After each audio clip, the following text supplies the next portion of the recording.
All right, everyone, welcome back for the episode of Carnivore Trades. Today is Friday, November 15th, 2024. If you're not done so already, please give the video a thumbs up, like, comment, subscribe to the channel. Come find me on carnivoretrades.com for swing trading alerts, analysis, and live day trading. Again, thanks for everybody, all the great responses lately. Let me ask you, so I'm going to do a video. I don't know. Is there a video you'd like to see me do? Like an extra something? Because we got the holidays coming up here soon. And, I'll probably put out a few videos like extra for those holiday sessions. So let me know if you there's any videos or anything you'd like to see done on extra topics or whatever. I'm going to be doing one on kind of like a futures, like basics video. Already, but let me know if there's anything else you like there. Maybe I'll make a poll or something. Anyways, let's get into it here today. So markets today down 1.3 on the S&P. Best sell since November, well, since the scary October sell there. Remember that? So pretty good slice here. I'll give credit here. I didn't think we were going to sell this much today. I did tell you guys, though, on Monday. Go back and watch the video. I said, spot, it's 590. I said maybe if we really decline 585, lower the day here, 583.86. We should close around 585 though. We are popping a little bit here in the, it's about 3:17 p.m. So doing the video a little early. I don't think it's of much consequence here. I don't think we're going to squeeze into the close. If we were going to, we would have started probably, here, and then we would have, done it like that. We would have done it by like 1:45, 2 o'clock, I think, on a day like today. It is OPEX as well. I'm seeing a lot of victory laps being taken. But look, let's pump the brakes a little bit. I'll show you Apple in a second. But I mean, just, there's a reason why we were at 585 right now. So that's not a coincidence. Apple 225, right? It's not a coincidence. We gap down, sell for an hour, and then stick right to 225. Like, this is, a known thing, and people seem to forget every month, but it does happen. I will say, though, yeah, good job. I didn't think we were going to break 590. I thought we would maybe break it and then kind of down and then kind of just scoop back up. But good move there. And again, Q500 on QQQ. I didn't think that would break that easily, but yeah, good job there. 495. There's still some GEX at 230 on IWM. If we do get a relief pop, that's where it should close. That has not changed. It's very unusual to see that stay for that long after we've sold off that far, unless they plan on reverting back to that. Again, it would be a little strange too if we squeeze this late in the day, but we'll see. Again, it's OPEX, so they know where they need to close everything. I wouldn't be surprised to see a gap up Monday either. I just told my members, if you have VIX, I know some people were buying some VIX hedges yesterday, which nice job. I think it was up like 20% at one point. It's already off the highs. But I said, guys, make sure you close some of this before the weekend because they could just gap this up here. A lot of this stuff is dealer unwinding, especially from that post-election trade that we talked about. So you don't want to get caught, having 20% profit and then having to give 50% of that back on Monday. Now, could we gap down? Yeah, but that's why you leave your runners and, there you go. That said, I think 580 is good support right now on the daily chart of SPY. Right now, we haven't even broken. Again, I'm doing the video a little early. We're still holding the 20 MA. If you look at the ES, we're a little tired here for 1 day or 2 day sell.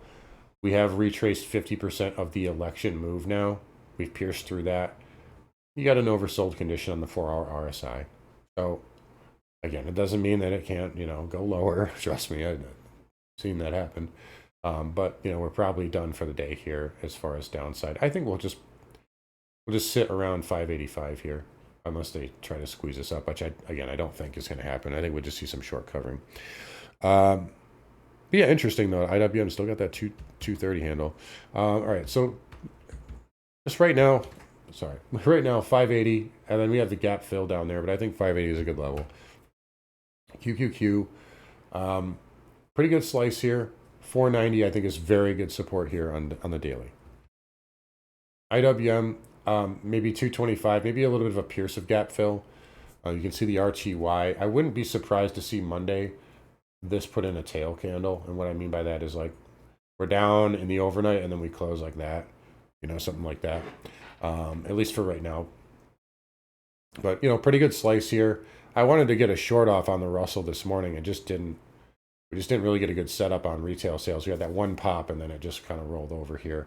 But nonetheless, those are the levels I'm looking at right now. The diamond here, that's a 435 pin. That's holding support for now. What do I think for the market here? I think we're going to be in for some backing and filling over the next week or two. The big thing though is that we are coming into the back half of the year, back half of November, and then it's going to be December. Week after next, we've got Thanksgiving. So bears, if you're going to do damage, if you're going to damage this chart, you're going to get us to break down, you got to do it next week. Because it's just very hard for that to happen during holiday volume. It has happened a handful of times, but it's very hard for that to happen. It takes, big news and a lot. So you need to damage this thing next week, break 580. I think, get us down into, below this 50 MA. And then we can start talking about a lower high setup potentially. But that's kind of what I'm expecting here, is just more backing and filling, some chop here, maybe a little bit of weakness, but I don't really think that we're done yet.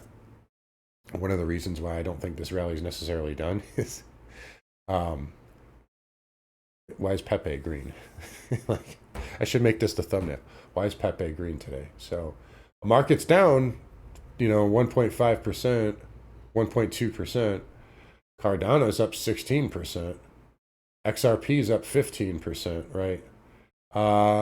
Bitcoin is up, right? Bitcoin's up 4%, 4.2.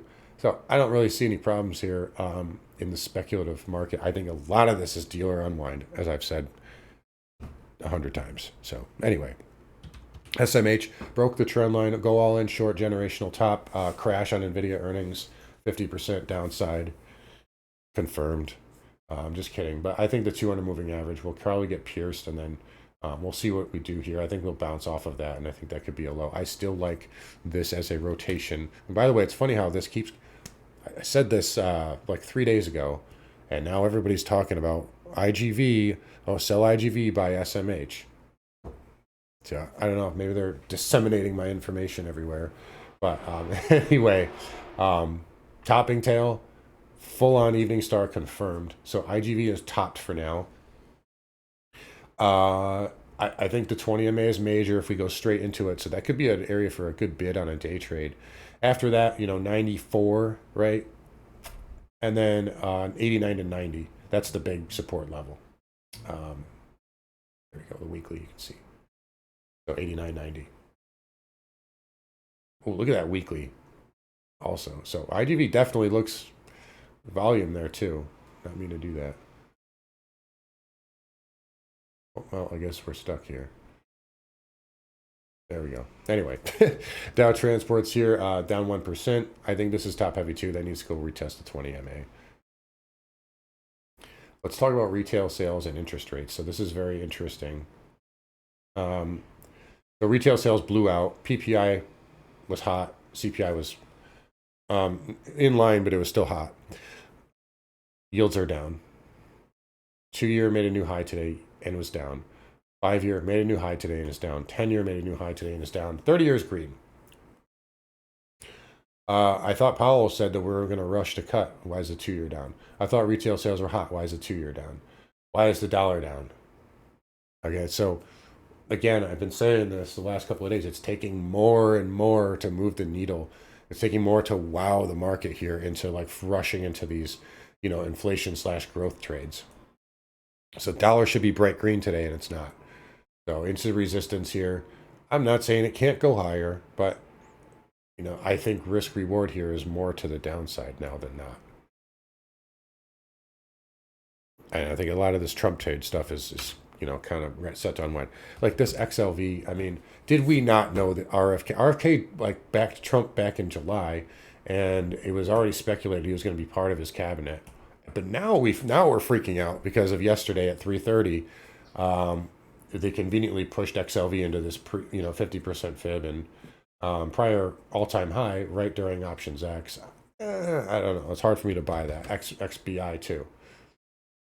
So, I mean, I'm not saying it doesn't matter, but the timing of things is definitely interesting to me.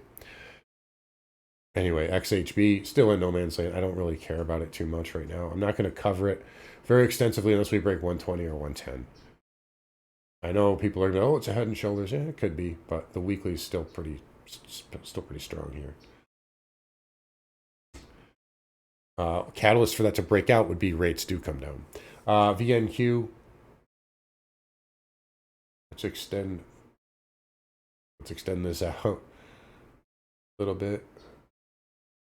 Okay, and then just copy that.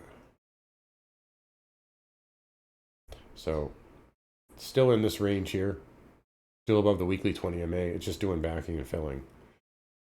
But real estate's still kind of strong here, at least on the VNQ.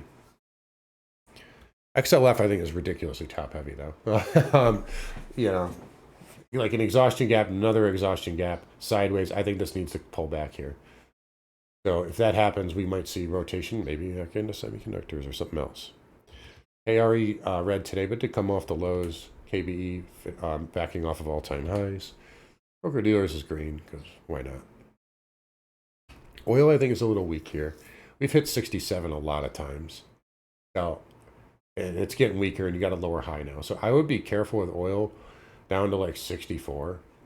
Again, very much at odds with what yields are doing here. Somebody's lying. So now typically oil does get weak into Q4 a little bit.